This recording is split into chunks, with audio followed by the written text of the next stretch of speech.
Welcome to Living Well with MS Coffee Break, a part of the Oercoming MS podcast family, made for people with multiple sclerosis interested in making healthy lifestyle choices. Today, you'll meet someone living with MS from our global Oercoming MS community. Our guests will share their personal perspective on the positive and practical lifestyle changes they have made which have helped them lead a fuller life. You can check out our show notes for more information and useful links. You can find these on our website at oercomingms.org/podcast. If you enjoy the show, please spread the word about us on your social media channels. Finally, don't forget to subscribe to the show on your favourite podcast platform so you never miss an episode. So, get your favourite drink ready and let's meet our guest. Welcome to Living Well with MS Coffee Break number 17, where we are pleased to welcome Yasmin Neves as our guest. Is it Neves? Have I got it right? You got it right. You got it right. Okay, brilliant. Perfect. So welcome. As always, your comments and suggestions are welcome by emailing podcast@oercomingms.org, and we hope you enjoy this episode and the conversation with Yasmin. So, Yasmin, welcome. Hi. Thanks for having me. Thank you. And Yasmin, our audience wants to know a bit about you and your life. So could you share some background on where you're from, what you do, and any snippets from your family or personal life, or anything about you that would give our listeners a sense of who Yasmin Neves is? Okay.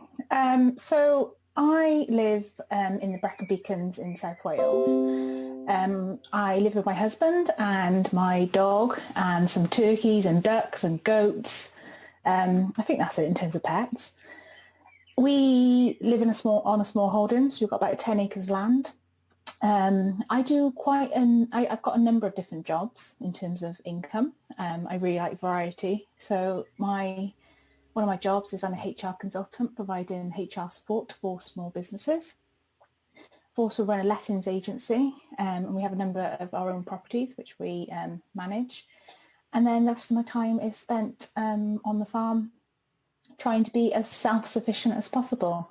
So I do a little bit of everything, and ultimately that makes up more than a full-time job. A little bit about me. So I went from living in a terraced house a couple of years ago. I haven't had a farming background before. And we moved to the country in 2018, and it's been the best thing we've ever done. We've got a very different way of life now, very different quality of life. So yeah, that's a little introduction of me, really. And how about your experience with MS? So when were you diagnosed? How do you cope with that? What's your MS journey been? Yeah, so my first known symptom, like most people, was optic neuritis. And that was in 2016. I remember waking up one day and the vision in my left eye was a little bit off, a little bit weird. I just ignored it and just carried on with my day.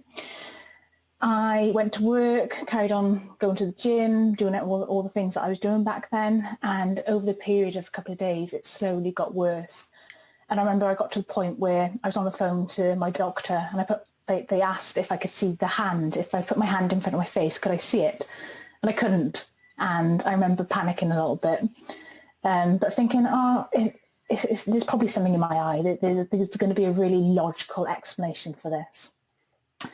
Anyway, I eventually got sent to the hospital by my manager at that time, because I was so driven back then. Nothing was going to stop me from doing my everyday job and everyday life. I just carried on as normal.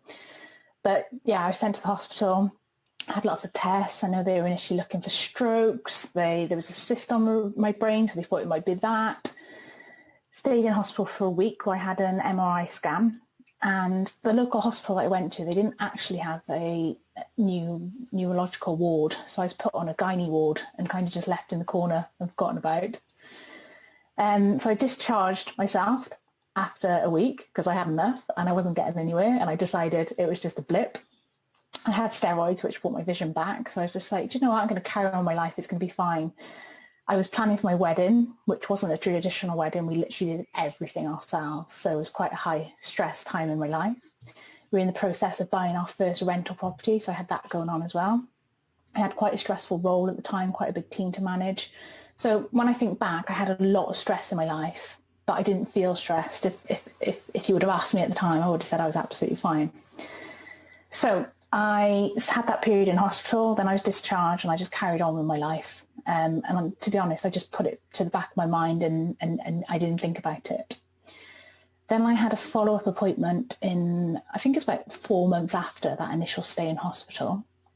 And I remember going to the appointment, again, wasn't really bothered, didn't think anything of it. Went into the appointment, sat down, and the neurologist there got my MRI up on the screen, and he said, yeah, there are some lesions on your brain. I'm pretty sure this is MS. Can't diagnose it yet because we need to wait for another symptom to happen. And then he turned to me and said, so what's your plan? Are you going to have any kids? What are your future plans? Because if you're going to have kids and you've got MS, it's a bit dodgy. So anyway, here's the MS nurse. I'm going to bring the MS nurse in. I want you to meet her. This is a leaflet for some future drugs, just in case you need them. This is our number if anything happens. But go away, live your life and forget about it. I remember coming out of that appointment like, what just happened? What? And yeah, I went into a really, really, really dark place then for the next 2 years where they told me not to think about it, but I literally thought about it every minute of every day for 2 years. And I know for that period in my life, I made myself ill because I couldn't focus on anything else. I was doing the worst things. I was looking on Google. I was imagining my life, the worst case scenario, of me in the wheelchair, not being very well, being completely not independent. And yeah, over the course of 2 years, I had more symptoms. And slowly and surely, I think it was a bit of my awareness rose in terms of being aware of my body and how it works and suddenly noticing things that I wouldn't normally notice. But also that stress and that anxiety brought on more symptoms. So I had then MS hug, I had lots of numbness, pins and needles, brain fog, fatigue was a massive one. And then I eventually got diagnosed in 2018. I think I was very lucky. I think my neurologist, who was very much of the more modern opinion, if you like, that you should treat people straight away, and he isn't this idea of you've only had one symptom, that doesn't count. He basically went through my record and said, he said, if you've had 2 things in the last 2 years, we can diagnose you. Oh, really? And then he almost, because he went through my medical record and and then he said, well, that's probably was MS, and that probably, these things going back, which were minor things, and they came and they went away and it was fine. He said, now he's sort of saying, well, that's almost certainly that was an episode. It may have been minor, but it was an episode. And he kind of almost coached me to say, if that was because I was like, yeah, it might have been 2.5 years ago. Well, he said, well, if it was in the last 2 years, then we can. Yeah, really. And it was like, I was like, oh yeah, it was probably about 21 months ago. That's really good. Oh, that would be, then we can take things further. So I think he was good in that respect. But yeah, I had a really slow diagnosis. But they initially sent me away with nothing. It was like, you almost certainly got MS. And then, right, okay, I didn't see an MS nurse or anything, or given any information. It was just like, you've almost certainly got MS. End of the appointment. Okay, right. That's crazy. That's not very useful. But yeah, it was brilliant. I had a bit of both then. I had this is MS, but then I had like complete overwhelm of this is what you need to do, and this you just But we're not going to do anything for you. Consider this, but go away and live normally. I was like, okay, not possible, but okay, thanks for that. We'll give you a load of terrifying information, then tell you not to worry. Yeah, it was an interesting time, and it was a really hard period of my life, and I went to quite a dark place. And then when I got diagnosed in the 2018, I remember getting the official diagnosis, and it was a mixture of relief of, okay, I know what I'm dealing with now. Now I know what I'm doing. I can put a plan in place, but also dread of, you tend to only know the bad stories. People only say, oh yeah, my auntie had MS and yeah, she's not very good now. It's like, oh, okay, great. That's what I've got to look forward to. Yeah.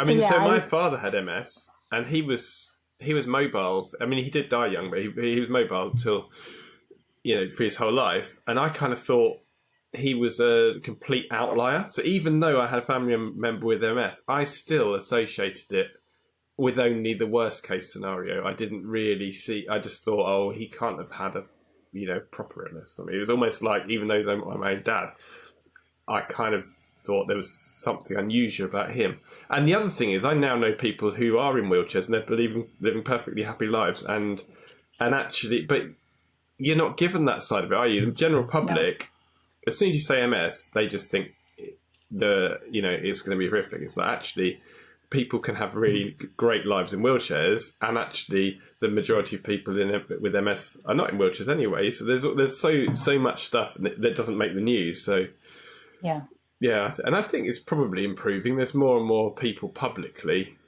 celebrities and so on. And you think, well, actually, yeah, Montel Williams is just perfectly normal, and hopefully perceptions changing somewhat, and the perceptions of ableism, that actually you can, I'm speaking to people. There's a guy from MS Trust, I think it is, but yeah, basically really active in a wheelchair, but way more active than I am, and happy and having a really fulfilling life. So that's hopefully incredible. things improve. Really good. So Overcoming MS, though, when did you discover the OMS program, and what persuaded you to start following that? So I got my diagnosis I think it was June 2018. I was given a leaflet in the hospital of all the different drugs I could go for, the disease-modifying drugs.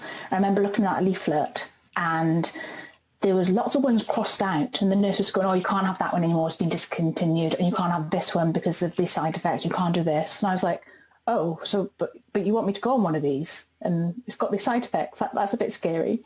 So I followed their advice. I went on Tecfidera, and so that was my coping mechanism straight away. And then in the August of the same year, so only a couple of months later, a friend of my mum's who has MS knew about Overcoming MS and told her about it. So she started doing all the research, started looking online. She ordered the book for me and gave me the book and said, right, you need to read this. And I remember looking at it and going, and I was in a dark place right back then. I just couldn't read it. I couldn't take it in. I was like, I know I need to do something differently because something doesn't quite feel right in terms of taking the drugs for me. I am interested because I know from, growing food, looking after animals, if the environment isn't right and if people get stressed, you change something. So you give them more water, you give them more food, and that's what makes them better. So I knew there was something behind OMS. And I can't believe I'm going to admit this, but I've never actually read the book. My stepmom read it for me, and she just basically gave me a list of things I needed to do and said, right, you need to do this with your food, this with meditation, this with exercise, but let's start with the food. Let's start with the food first, and let's make the adjustments. So yeah, I was very fortunate to be surrounded by lots of people that really cared about me and supported me, and they guided me through what I needed to do initially. So yeah, I found it pretty soon after my diagnosis, and yeah, I've never looked back. And which bits, so you sort of talked about food, which bits have been a problem to implement of the program? I gave up meat straight away. I found that easy. It was, no problem. I found dairy the hardest initially. I'm thinking back now, I don't know why, because it's weird. The whole concept of cow's milk to me is weird now, but I found that hard. So that took me a good 4 months, I would say, before I gave that up. So the diet, I actually found it fairly easy to do, which is interesting because my whole life I was overweight. And before my MS diagnosis, I was the fittest and healthiest I've ever been. I'd actually lost around about 10 stone in weight. And that was before I got diagnosed. So I spent my whole life on a diet, which I've always found hard. I've always done yo-yo dieting. And I suddenly am on a very strict, rigid diet that people see and think about. But it's the easiest one I've ever done. and for the first time in my life, I'm not thinking about what I'm eating. I'm not thinking about my weight. I'm not worried about any of that. I'm just eating really, really delicious food that's healing me. And yeah, I feel really good. There was someone that, this is not an MS or OMS thing, but there was someone I heard on the radio just the other day, and it was about whole foods. And he said if you eat a whole food diet, then you will naturally regulate how much you eat. And it's processed food that they've deliberately, he said it is cynically, deliberately created it to stop you getting full up so that you eat more, because then you're buying more. They don't deliberately want to make you fat. They just want to sell you more stuff.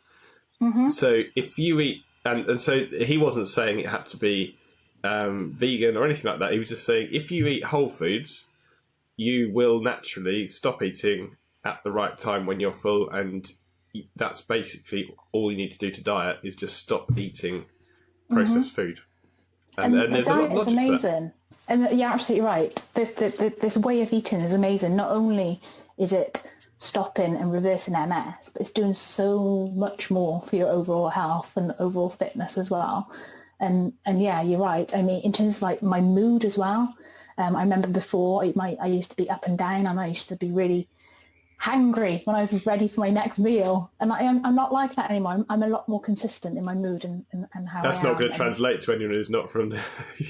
I don't know, maybe it's saying in the UK, hangry is a combination of hungry and angry that we kind of use over here sometimes. Surely everyone knows that. But not if they're from Portugal or somewhere, maybe. No, they do. And so how about things like mindfulness? Was that quite easy? I mean, just having spoken to you before the podcast, you mentioned you did yoga. Could you implement those sort of things because of that sort of practice? It didn't come naturally to me.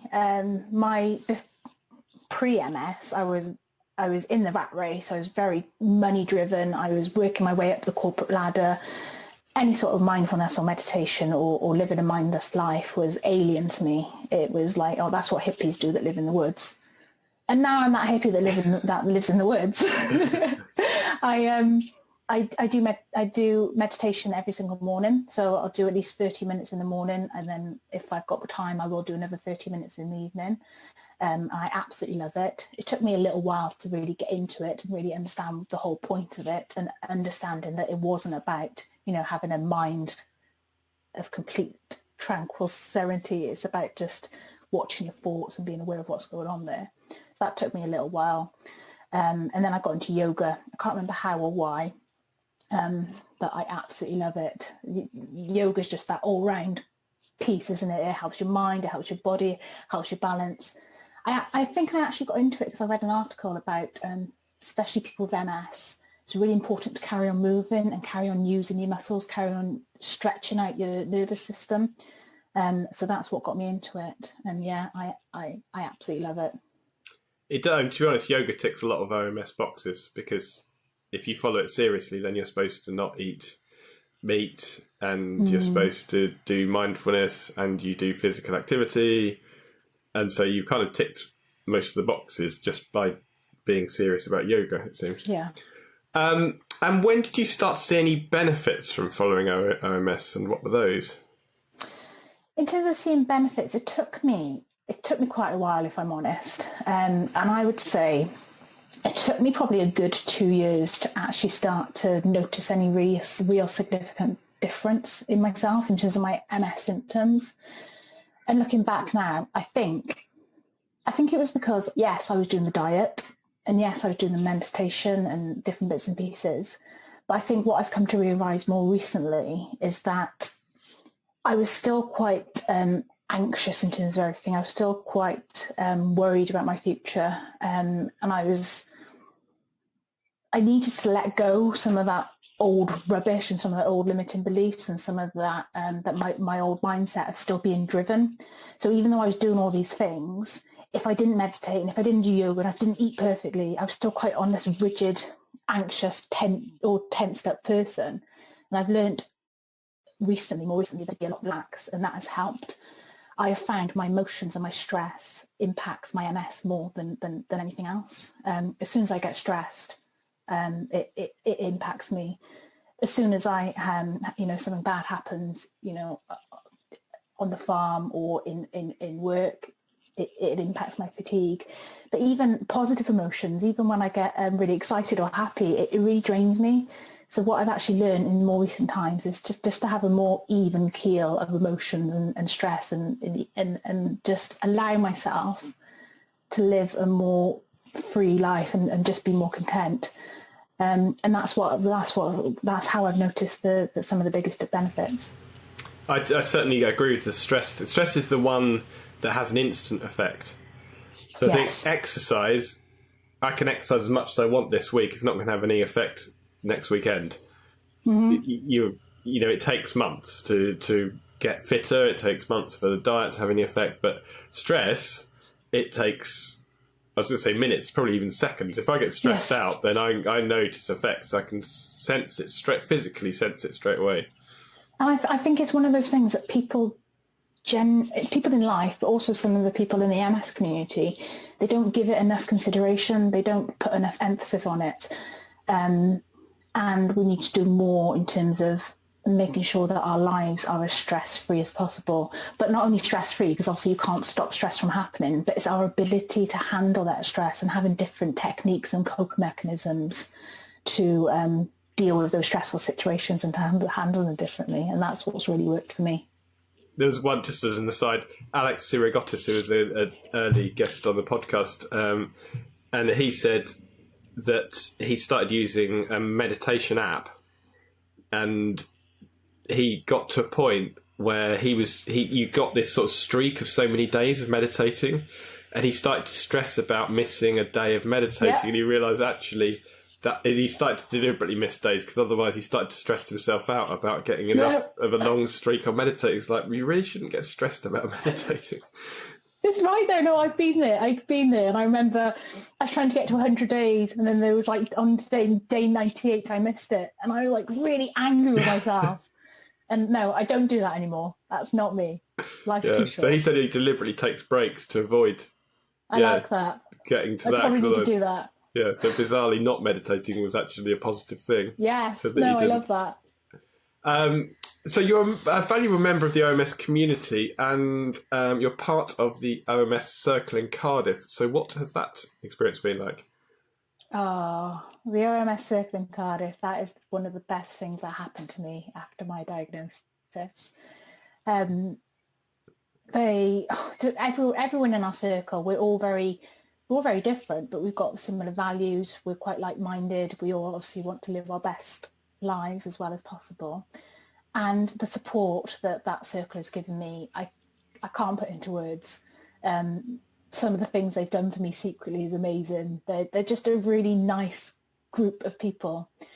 So I remember our first meeting. It was our first ever one in Cardiff. We all got together, and it was just like a massive therapy session where we all just got together. We laughed, we cried, we laughed at ourselves. It was just amazing. And it's just nice getting together with people.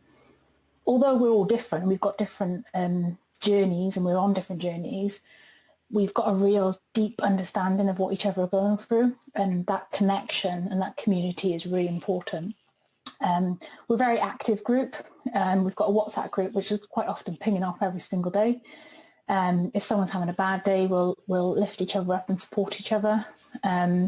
We do different activities. We hired out a restaurant in Cardiff once and got the person to cook us specifically OMS food, and it was all ours. It was delicious. Since lockdown, we've had like online events. We've done meditation, yoga, and then we've just naturally developed friendships. So quite often people come over to mine or go out for a walk, and yeah, it's just, I'm really, really thankful for that group, and yeah, I can't thank them enough. They're amazing. And as an aside, I would say anyone interested, I think it's well worth signing up for the OMS circles. On the Oercoming MS website, you can register for your local circle, and they are around the world. And yeah, I'm personally, again, I find it really useful to have that connection. And it's worked over lockdown as well, even though we haven't been able to see people for a long time. Thankfully, in the UK, we're starting to come out of that somewhat, but certainly, yeah, it's still carried on. We've had the same with you. We've had WhatsApp group, and and we'll probably carry on with that. I think forever. Once we can physically meet, we'll still have that as an extra thing where we can still chat, and it's worked even though we can't actually see people. So it's been really useful. And on a personal note, just as a little bit extra, do you have any unusual interests or wacky hobbies that you could tell us about? Or what would you get up to at the weekend, for example? That's a good question. What is a weekend, first of all? My lifestyle is not normal. I don't have that Monday to Friday. There's always stuff going on. I don't know. I suppose so. From a sustainability point of view, we haven't got any central heating in the house, so we quite often spend our weekends up in our woodland, chopping our own wood, drying it, or I'm in the polytunnel getting our food ready, growing it, or out trying to sort out our water system because we get water off the stream, and quite often it, breaks and something goes wrong with it, so we're doing that. So we're always out and about doing weird things. In terms of health and well-being point of view, my favourite thing to do every single day is to have an ice bath. And I know a lot of people know the Wim Hof method and have said no way they're not doing it, but for me, I absolutely love it. So when I tell my friends that I do that every morning, they just look at me like I'm odd. But yeah, I love it. So do you literally, because I have a cold shower, but do you literally have a tub of cold water outside? I do it in my house. So I've got a nice big roll top bath. I literally just turn the cold tap on in the mornings, let it fill right up, and I jump in it, and I'm in it for at least 20 minutes. I can actually spend longer in a colder bath than I can in a hot bath. I love it. I can't deal with heat anymore. I can't have... No. The shower has to be cold. I don't like it. We've got a hot tub that I can't go in. I don't know. And I'm considering getting a sort of a tub next to that I can go and sit in with cold water while my friends are in the hot water. No, that would be good. That's my long-term plan. I want like a proper ice bath outside. I'm the same with you with heat. I'm not very good with it, but I've read so much about how good heat is for you, and like having a sauna and going from that hot to cold. I think it goes one way or the other, doesn't it, with people with MS? There's people with the cold sensitivity and people with hot sensitivity, and it does seem to be one or the other affects you. But yeah, I'm definitely affected more by the heat than I am by the cold. I'm quite happy in the cold. Yeah, I do as well. I love the sun. I love beaches and love all these things, but it's not great for me. Do you get fatigue? Because I get really fatigued when I'm out in the sun. Yes. Yeah, definitely. Yeah, and that's something like cooling packs or cold showers, and another thing which sort of instantly helps me. If I can cool down my core temperature, then definitely get an improvement. Yeah, definitely. So, if you could tap into your experience with MS generally, or specifically with OMS, is there any nuggets of wisdom that you could give to people to help them adopt the OMS lifestyle? I think it's really important when you're first starting out on this journey not to put any pressure on yourself and do it your way. You'll have everyone's opinion. You'll have your friends, your family, you have people with MS, you'll have people doing the OMS lifestyle, and you've got to take it at your rate and you've got to do it what works for you. I think it's all in your mindset, and as long as whatever you're doing, you are telling yourself that this is working and you're telling yourself that this is healing you, that's all that matters.